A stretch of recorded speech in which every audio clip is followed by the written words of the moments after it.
नमस्कार, आप देख रहे हैं एचएस बिहार। मैं हूं आदेश पुरी। पूरे देश में लॉकडाउन चल रहा है, कोरोना वायरस फैला हुआ है। ऐसे में जो बिहार के मुख्यमंत्री हैं उन्होंने काफ़ी महत्वपूर्ण जो है बयान दिए हैं, जो कि काफ़ी सकारात्मक हैं। और देश में जो कि अभी राज्य में जो जितने भी प्रवासी मजदूर हैं, चाहे जो इस आपदा में फंसे हुए हैं, उनको एक राहत की सांस देने वाली खबर है। आपको बताया चले, नीतीश कुमार ने एक अखबार को दिए हुए अपने इंटरव्यू में कहा कि जो भी लोग जो इस संकट में फंसे हुए हैं,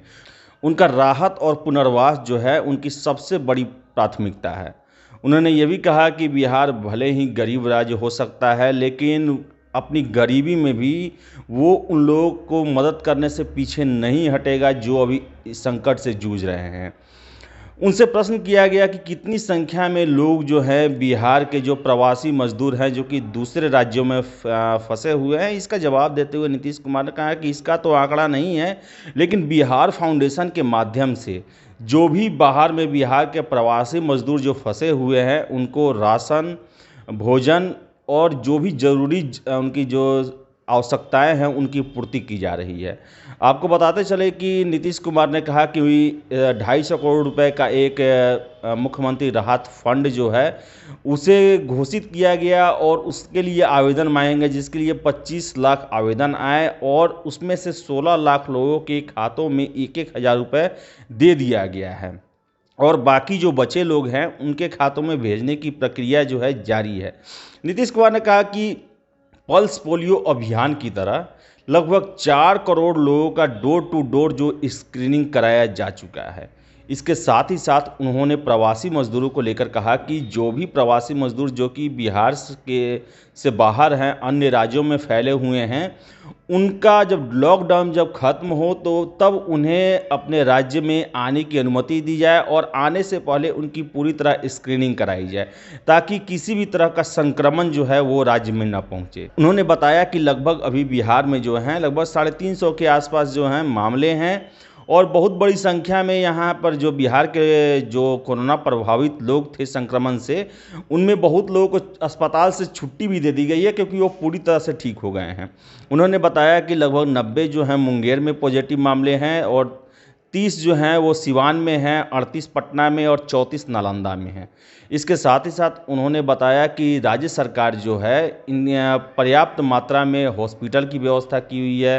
आइसोलेशन वार्ड की व्यवस्था की हुई है और इसके साथ ही साथ क्वारंटाइन की भी व्यवस्था की हुई है। राज्य के जो विभिन्न जगहों पर जो है वो लगभग 250 आपदा शिविर चल रहे हैं, जहां पर उन्हें जो भी प्रभावित हैं, गरीब हैं, उन्हें खाने पीने रहने की व्यवस्था की जा रही है और सरकार इसको प्रॉपर जो है अपने ढंग से मॉनिटरिंग कर रही है।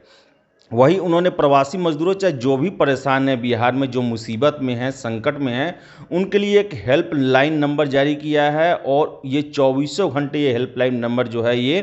काम कर रही है। इसके साथ ही साथ नीतीश कुमार ने यह भी कहा कि राहत और पुनर्वास जो है उनकी प्रथम प्राथमिकता है और उन्होंने बस ये घोषणा भी कर दिया है कि बिहार की संसाधनों पर पहला हक उन्हीं व्यक्ति का है जो कि आपदा से प्रभावित है। जबकि उन्होंने कोटा में फंसे छात्रों को लेकर बताया कि ये लॉकडाउन का समय है और बिहार जो है केंद्र द्वारा जो गाइडलाइन दिए गए हैं उनका पूर्णतः जो है पालन कर रहा है और इस कारण लॉकडाउन में एक नियम होता है कि जो जहां है वही बने रहे। और यही कारण है कि जो प्रवासी मजदूर हैं, जो बिहारी हैं, उनको बिहार लाने का कोई प्रयास इसलिए नहीं किया जा रहा है कि इससे लॉकडाउन प्रभावित होगा। और लॉकडाउन अगर उन्हें बिहार लाने की कोशिश की जाएगी तो किसी न किसी माध्यम से संक्रमण भी बिहार में आने का चांस रहेगा। और नीतीश कुमार ने बिहार में फैले संक्रमण के कारण को लेकर बताया कि इसमें तबलीगी जमात के भी लोग कुछ जिम्मेवार हैं और इसके साथ ही साथ जो लोग जो कि विदेशों में काम करते थे और जब ये कोरोना वायरस का जो फैलाव शुरू हुआ उस समय वो अपने देश में, अपने राज्य, अपने घर लौटना शुरू कर दिया, या जो शेड्यूल थे जिन्हें लौटना था वो आए और वो गलती से संक्रमित थे और उनके आने के बाद ये संक्रमण फैल गया। लेकिन इसके लिए राज्य सरकार पहले से तैयार थी और उन्होंने वैसे लोग जो कि विदेशों से आए थे, बाहर से आए थे, तुरंत उनका स्क्रीनिंग कराना शुरू कर दिया, जिसके बाद से जो ये जो प्रभाव है जो कोरोना का, वो जो उतना नहीं हो पाया जितनी लोग आशंका व्यक्त कर रहे थे कि बिहार जैसे जो सघन जनसंख्या वाले राज्य हैं वहाँ पर इनका फैलाव हो सकता है।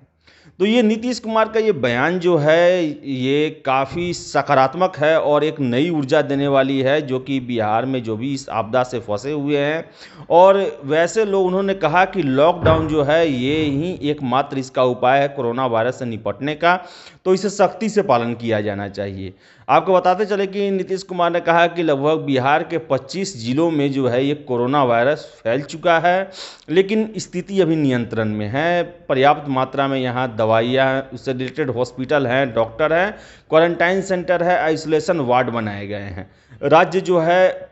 इस पर युद्ध स्तर का प्रयास कर रही है और जो भी प्रभावित हैं उन्हें डोर टू डोर वहाँ पर स्क्रीनिंग कराई जा रही है और जो भी क्षेत्र से पॉजिटिव लोग पाए जा रहे हैं उनको पूरी तरह से लॉक कर दिया गया है और वहाँ के एक एक लोगों की जांच की जा रही है। वही एक जवाब में मुख्यमंत्री नीतीश कुमार ने कहा कि वर्तमान समय में बिहारी प्रवासी मजदूर जो निर्माण, खनन, कृषि क्षेत्र में देश भर में काम कर रहे हैं, वे स्थानीय अर्थव्यवस्था से बड़े पैमाने पर योगदान करते हैं। प्रतिबंधों के हटने के बाद इन क्षेत्रों में कारखानों और उद्यमों को दोबारा शुरू करने के लिए इन प्रवासी श्रमिकों की उपस्थिति जरूरी होगी। हमने पहले ही इस पर काम करना शुरू कर दिया और बिहार में उनके लिए रोजगार के अवसर पैदा कर रहे हैं। हमने ग्रामीण क्षेत्रों में रोजगार सृजन पर जोर दिया है। जल जीवन हरियाली अभियान, 7 निश्चय, बाढ़ सुरक्षा कार्य और मनरेगा के तहत योजनाएं सोशल डिस्टेंसिंग के तहत शुरू की गई है। हमने उन किसानों के लिए सब्सिडी के लिए 578 करोड़ रुपए भी जारी किए हैं जिनकी फसल फरवरी और मार्च में बेमौसम बारिश और ओलावृष्टि के कारण खराब हो गई। हमने शिक्षा विभाग की विभिन्न कल्याणकारी योजनाओं के लिए डायरेक्ट बेनिफिट ट्रांसफ़र के जरिए 1 करोड़ छात्रों के लिए कुल 3102 करोड़ रुपए दिए हैं। हमने राज्य के सभी पेंशन भोगियों को विभिन्न पेंशन योजनाओं के तहत 3 महीने की पेंशन भी दी गई है।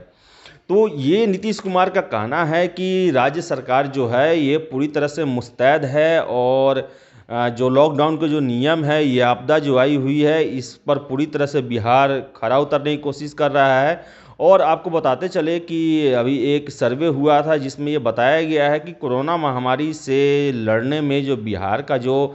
रैंकिंग है वो तीसरा है, यानी तीसरे स्थान पर पूरे देश में बिहार का है, जो कि कोरोना महामारी को निपटने में, चाहे यहाँ पर जो भी लोग स्वस्थ होकर फिर से आ रहे हैं। हालांकि 2 लोगों की मौत अभी तक बिहार में कोरोना वायरस के चलते हो चुकी है। ये तो नीतीश कुमार के वो सारे एक कहा जाए तो एक उपाय हैं जो कि कोरोना वायरस से निपटने के लिए, लेकिन कुछ कुछ ऐसे फैसले नीतीश कुमार के जो कि काफ़ी लोगों को परेशान कर रही है। जैसे सबसे बड़ी फैसला तो ये है कि नवादा के जो विधायक थे अनिल सिंह, उनकी बेटी का आना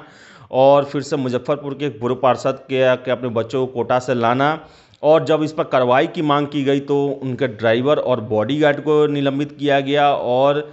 विधायक और नवादा के डीएम पर कोई कार्रवाई नहीं की गई। उसी तरह मुजफ्फरपुर के डीएम पर भी कोई कार्रवाई नहीं की गई। और जो अररिया में लॉकडाउन के चेकिंग के दौरान जो होमगार्ड के जवान जो थे, उन्होंने अररिया के जिला कृषि पदाधिकारी का गाड़ी रोका था, तो उसको लेकर उठक बैठक कराई गई, जिस पर राज्य सरकार ने कार्रवाई करते हुए उन्हें उनका ट्रांसफ़र पटना में कर दिया उप निदेशक के रूप में, जिस पर काफ़ी आलोचना की गई राज्य सरकार की। तो वही आपको बताते चले कि कल ही एक पत्र जो है सीतामढ़ी में वायरल हुआ, जिसमें था कि जो रोजेदार हैं उन पर बलपूर्व कार्रवाई न की जाए, क्योंकि वो शाम को रोजे से संबंधित सामान खरीदने के लिए बाज़ारों में निकलेंगे। आपको बताते चले कि रोज़ा 1 महीने चलेगा और ऐसे में बिहार में अल्पसंख्यक समुदाय के लोग ही ज़्यादा प्रभावित है इस बीमारी से। वो अगर बाज़ारों में निकलेंगे, अगर उनमें संक्रमण होता है तो ये समझ सकते हैं कि ये संक्रमण जो है कितना बड़ा रूप ले लेगा बिहार में। तो इस पर लेकर बिहार सरकार ने, डीजीपी ने सफाई भी दिया और कहा कि चूँकि रोजे का समय है, लेकिन सबसे बड़ी बात है कि ये आपदा का समय है। रोज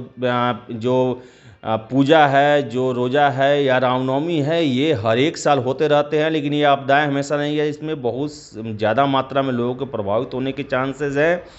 तो ऐसे में कुछ फैसले जो बिहार सरकार के द्वारा लिए गए हैं वो जो हैं जो प्रश्न चिन्ह खड़ा करते हैं, लेकिन इन सब के बावजूद बिहार सरकार ने काफ़ी कमर कस रखी है और नीतीश कुमार खुद इस पूरे जो महामारी है, जो इसमें बचाव एवं राहत के कार्य चल रहे हैं, इसको लेकर जो अपनी तरफ से मॉनिटरिंग कर रहे हैं, खुद नज़र बनाए हुए हैं और आशा यही व्यक्त की जा रही है कि बिहार जो है कोरोना वायरस पर बहुत जल्दी ही विजय प्राप्त कर लेगा। हालांकि अभी जो बिहार में जो मामले हैं लगातार बढ़ते जा रहे हैं। पटना, मुंगेर ये सबसे ज़्यादा प्रभावित इलाके हैं, लेकिन सरकार जो है इसके लिए काफ़ी युद्ध स्तर पर प्रयास कर रही है। तो कोरोना से संबंधित जो भी अपडेट होगा और इस महामारी से निपटने के लिए जो भी बचाव के जो गाइडलाइन सरकार जारी कर रही है, वो हम आपके पास लेते आते रहेंगे। आपको अगर हमारा वीडियो पसंद है तो इसे लाइक करें, शेयर करें और हमारे चैनल HSBR को सब्सक्राइब करना ना भूलें। हमारे पीछे कैमरामैन हैं अनीश सिंह, जो कि लगातार हम कैमरामैन का काम कर रहे हैं और काफ़ी बखूबी से निभा रहे हैं। आपका बहुत बहुत धन्यवाद।